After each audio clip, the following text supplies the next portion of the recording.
సౌజన్య అని చెప్పి తన డాక్టర్ 8 months old అంట. హోమ్ మేడ్ ఫుడ్ ఇస్తుంది, బట్ దెన్ ప్యూరిఫామ్ లో ఇస్తారంట. అంటే ముషి టెక్స్చర్ ఏమి ఇవ్వట్లేదు. ఎప్పుడైనా స్లైట్ గా మ్యాష్ చేసిన ఫుడ్ ఏమైనా ఇస్తే తనకి చోక్ అవ్వట్లేదు, బట్ గ్యాప్ చేస్తుంది. గ్యాప్ చేసి రిఫ్లెక్స్ అయ్యి మొత్తం తీసేస్తుందంట, వామిట్ చేస్తుంది తినేదంట కూడా. సో దీనికి ఏం చేయగలము?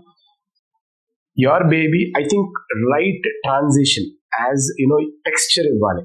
అంటే మ్యాష్ చేసి మిక్సీలో వేయకూడదు. ఫుడ్ మిక్సీలో వేయకుండా నువ్వు జస్ట్ మ్యాష్ చేసి ఇస్తే కొంచెం టెక్స్చర్ నోట్లో ఉంటుంది. So the babies will learn how to chew.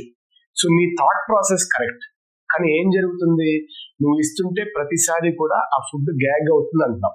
So 2 things. ఒకటి, ఇట్ కుడ్ బి ఒక ఫస్ట్ ప్రప్రథమైనటువంటి కారణం ఏంటంటే your child is just taking time to adapt. So ఇప్పుడు ఏదైతే చేస్తున్నావో, ఇంతకు ముందు ఏదైతే చేసావో వయా మీడియాగా, అంటే అంత పేస్ట్ కాదు, ఇంత టెక్స్చర్ కాదు, you can try with something in between so that is easy on the baby. అది ఒకటి.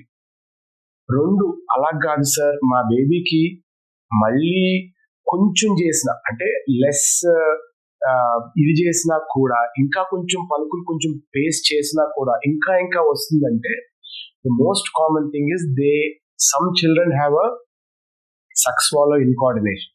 అంటే your ability to chew and swallow. పిల్లలకేమో దే సక్ ద బ్రెస్ట్, నోట్లోకి పాలు వచ్చిన తర్వాత గుటకు వేస్తారు. మనం అడల్ట్స్ మనం ఫుడ్ చూ చేస్తాం and then we swallow the food. దీనికి కోఆర్డినేషన్ ఉండాలి. సో ఒక్కొక్కసారి ఆ కోఆర్డినేషన్ సరిగా లేక, అంటే ఈ క్రేనియల్ నర్వ్స్ 9, 10, 11, 12 నర్వ్స్ కోఆర్డినేషన్ సరిగా లేక అట్లా జరిగింది. సో ఈ రెండిట్లో ఏంటో చూడాలి మనం. Thank you doctor.